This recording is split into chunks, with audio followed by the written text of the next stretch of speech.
Hello et bienvenue dans ce chapitre sur le NLP. Alors juste là, on est en train de voir quelques moyens d'améliorer notre modèle.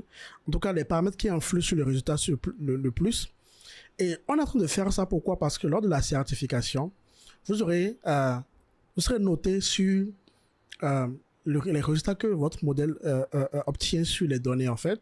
Et donc du coup, il peut être vous aurez, je pense, largement de temps. Je pense que c'est 5 exercices, donc 1 heure par exercice. Vous avez largement le temps d'essayer des paramètres pour améliorer le résultat. Et c'est important que vous sachiez les différents éléments que vous avez à votre trousse. Donc ici, c'est l'architecture du modèle. OK? Donc, l'architecture du modèle, c'est ce qui peut, voilà un autre élément qui peut avoir une influence sur avoir une influence sur le résultat. Donc, du coup, nous allons copier tout ceci.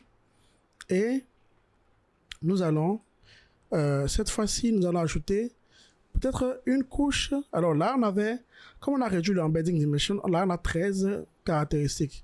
Donc du coup, ici, on peut amener ça à 5 tout simplement. Et peut-être avoir une couche supplémentaire qui aura 3 neurones.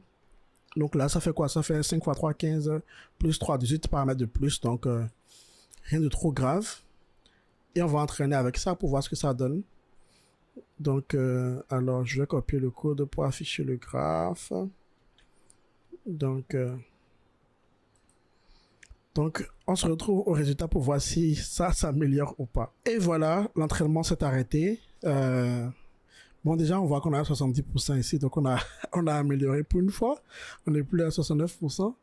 Mais quand on continue, ça ne s'améliore pas. Donc, du coup, j'ai l'impression que c'est les premières époques qui sont les meilleures.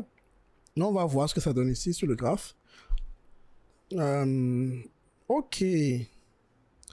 Vous voyez, au début, ça commence très bien. Hein, et quand on commence à s'entraîner là, il commence à s'écarter un très gros overfitting.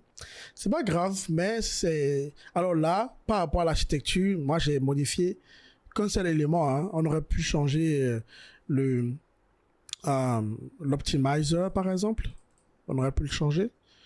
On aurait pu entraîner un peu plus longtemps, mais bon, je ne pense pas que ça va améliorer quelque chose. On aurait pu utiliser un learning rate scheduler. On aurait pu modifier le learning rate en cours. On aurait pu également changer ici l'architecture. Au lieu de faire le global average, ici, on aurait pu faire la somme.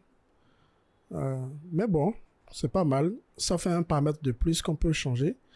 Alors, dans la prochaine vidéo, on va encore considérer un autre paramètre qu'on peut changer et vous allez voir, il est pas mal aussi.